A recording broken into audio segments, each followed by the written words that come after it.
안녕하세요. 더 넘치는 교회 믿음의 가족 여러분, 7월 31일 목요일 아침입니다. 오늘 이 아침에도 하나님께서 말씀으로 여러분들을 만나주시고, 말씀으로 여러분들을 인도해 주시고, 말씀으로 여러분들에게 소망을 주시고, 말씀으로 여러분들을 품어주시는 은혜의 아침 되시기를 주님의 이름으로 축복해 드리겠습니다. 오늘은 여러분들과 함께 요한복음 4장 27절에서 30절의 말씀을 묵상하도록 하시겠습니다. 제가 본문의 말씀을 읽어보겠습니다.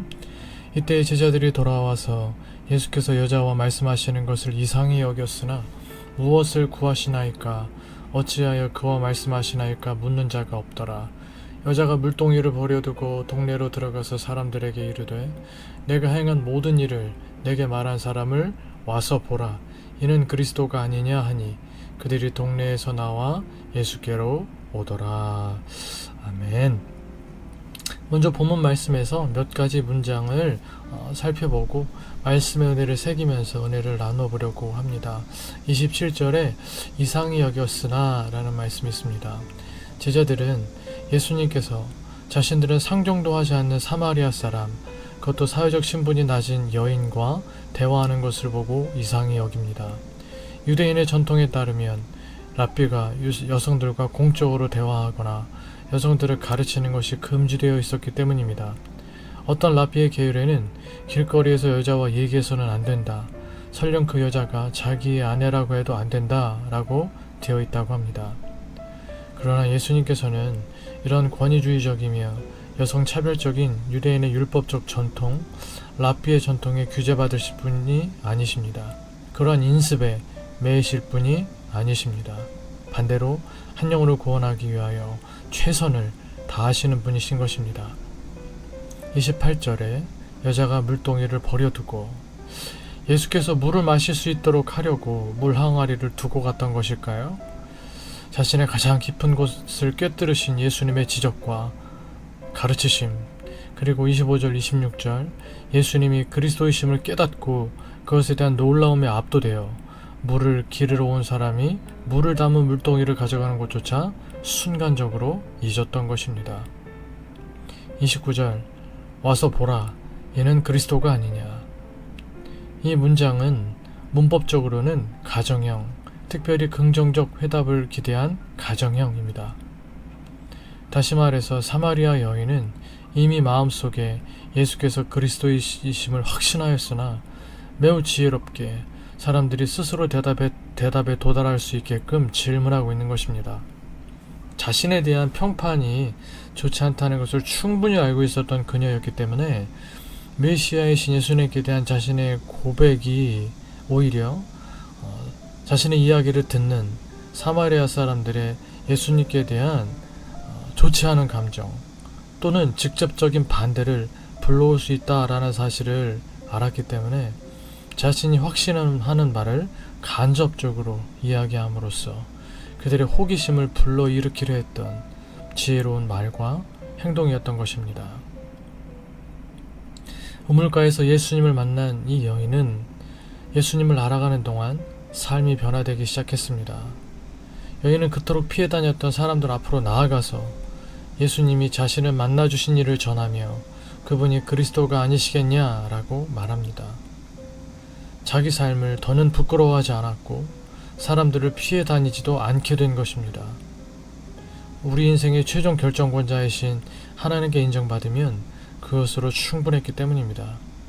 그녀는 그렇게 예수님과의 만남 이후에 자신의 과거에서 벗어나게 되었습니다. 모든 묶임으로부터, 눌림으로부터 벗어나게 되었던 것입니다.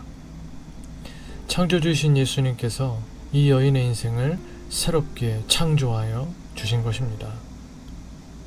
이처럼 예수님을 만나고 예수님이 그의 인생의 주인이 되어주시면 물이 포도주로 변하듯 모든 인생이 변화됩니다.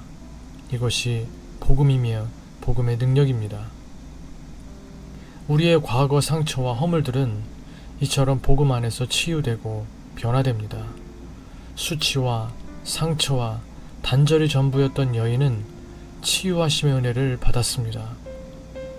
치유의 은혜를 받자마자 인생의 목표를 찾고 자존감이 회복되어 그녀가 가장 먼저 한 일은 자신을 만나주신 예수님을 전하는 일이었습니다.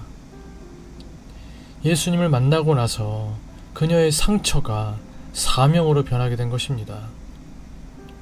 한평생 숨어 살면서 자신의 목마름을 채워야 했던 여인이 이제는 생수의 근원이신 예수님을 소개하고 예수님을 전하는 사람이 된 것입니다.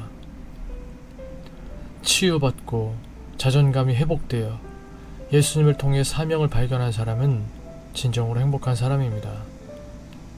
이제 더는 이 땅에서의 자신의 위치와 먹고 사는 문제를 전부로 여기지 않고 예수님 안에서 새로운 사명으로 새로운 목적과 목표를 가지고 살아갈 수 있게 되기 때문입니다.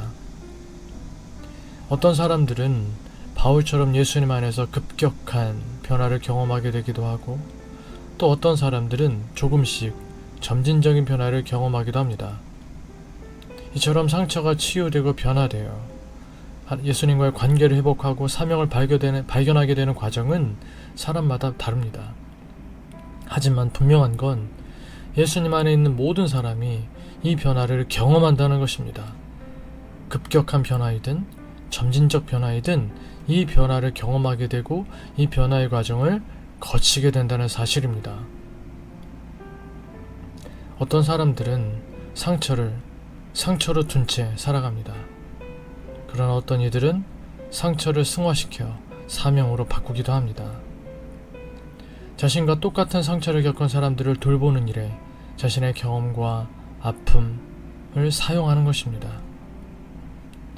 예수님 안에 있으면 힘들고 어려웠던 경험도, 고난의 시간도, 슬픔도, 우울했던 일들도, 낙심했던 일들도 아름답게 빚어지고 선한 덕으로 쓰임받게 되는 줄 믿습니다. 여러분, 이것이 복음의 능력입니다. 현실에서 만나는 모든 아프고 쓴 경험들이 당시에는 좋지 않지만 이러한 것들을 피하고 싶은 것이 인지상정이지만 그런 것들이 분명 하나님의 특별한 은혜와 사랑을 경험하게 하는 통로가 되고 예수님과 예수님의 복음을 전할 때 귀중한 도구가 될 것임을 여러분 믿으시기 바랍니다. 오히려 하나님께서 나를 더욱 기쁘시게 여길 사람으로 성장시킬 축복의 통로가 될 것임을 여러분 믿으시기를 바랍니다.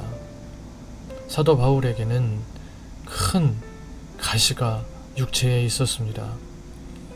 사도 바울이 하나님께 이것을 고쳐달라고 3번이나 기도했지만 하나님께서는 내 은혜가 내게 족하다 라고 말씀하시면서 그 병을 고쳐주지 않으십니다. 그게 평생 사도 바울의 짐이었을 수도 있겠지만 오히려 사도 바울은 그것을 통해 더욱더 겸손하게 하나님께서 자신에게 맡겨주신 사명을 감당할 수 있는 사람으로 계속해서 자신을 성숙시켜 나가는 통로로 도구로 삼았던 것임을 여러분 깨달으시기를 바랍니다.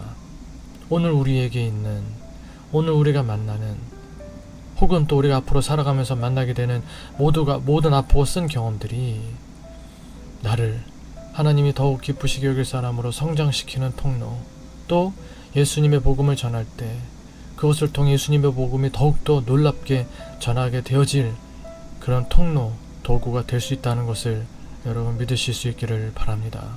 이것이 우리의 소망이 되고 우리의 믿음이 되어야 할 것입니다.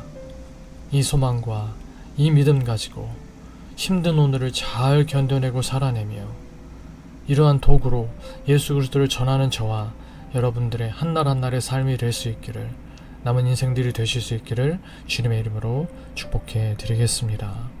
함께 기도하시겠습니다.